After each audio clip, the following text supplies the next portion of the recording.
the narcissistic film from Denmark. People don't know Denmark is for a capitalistic country, it's probably the most liberal country in the world. It has a lot of, pays the most taxes, has a lot of very, I don't know, left-wing laws, I guess the best way to put it.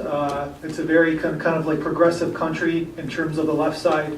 And this is the fascination of like this law probably could happen maybe in our lifetime. I know it's like kind of like a fantasy, but you never know.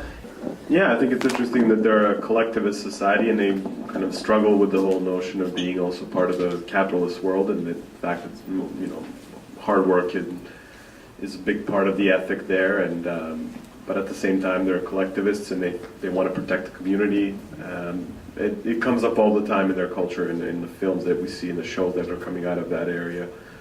So it seems to be that they're still struggling with that idea. Total. It's also like, without getting too deep on it, but it's like almost like the political circle in a sense, kind of like goes around a little bit, like where you try to like, you know, help so much and be so progressive. Sometimes it just goes to the other side, I guess, right? I'm glad it ended the way it did, because I would have hated it if they hadn't had an escape. That was really the turning point for the film. It would not have worked if that didn't happen. Am I the only one who finds it ironic that you were escaping to freedom by going to Germany? What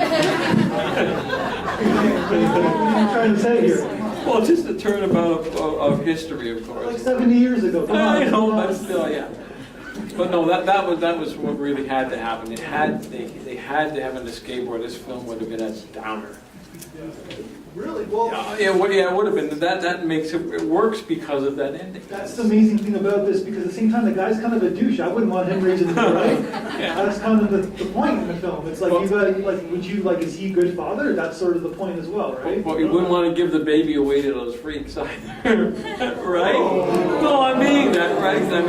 I think there's a lot of reasons for children to be taken away from parents.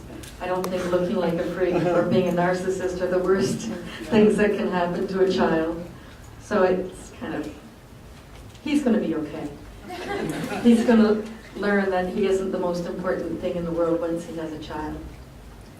Yeah, that's a good message here. Jeg kan sgu da godt tage vare på et barn. Jeg kan da godt opdrage et barn, det vil jeg da sige. Ja, men det er kvaliteten af opdragelsen, der bekymrer os.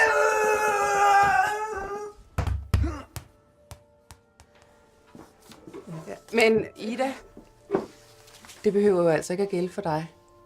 Du ser jo skide godt ud. Du kan da sagtens gå ud og finde en anden mand. Eller kvinde, det står der frit for. Det er jo fuldstændig syge i hovederne. Ja. You hope so, right? But also at the same time, when him giving away the child makes him not a narcissist anymore, right? Because he's doing it for the kid. Go ahead. I just thought it was interesting that they seem to think that forcing a child into adoption or breaking up a family was somehow less harmful than having it raised by narcissists. But also drawing on the part where there was the potential adoptive parents, I thought that was really interesting, where we're so quick to judge based on appearance, where these people obviously passed the test. So I thought that was really interesting. Yeah, I thought it was kind of interesting that we're so also ready to condemn this narcissistic behavior in this individual, but in fact I think this kind of behavior is actually something that is encouraged in our society. I mean, you're supposed to think that you're the best at everything, so interesting that people sympathize with the underdog, which in this case is the family-oriented individual, and yet everything that we live in suggests that you're supposed to, you know, believe that you are capable of absolutely everything, and you know, making all that money, getting that job. So that's kind of interesting. Yeah, it sheds a good perspective on the whole thing. Yeah. Yeah, it's definitely a political film. And another to add on to your, I love because you get, I'm sure most of us are on Facebook. You get those douchey like, look what I did, kind of like comments. Everybody's like, good for you. You're so nice and like blah blah blah. It's like, oh, bark, but yeah. But you get that, yeah, it's self-congratulatory kind of like, and then you get praise for it because it's on everything, like, so immediately too, on Instagram or Facebook, people, yeah, exactly. So it's a 15-minute comedy. I think it kind of worked, it almost worked, maybe it did work for everybody.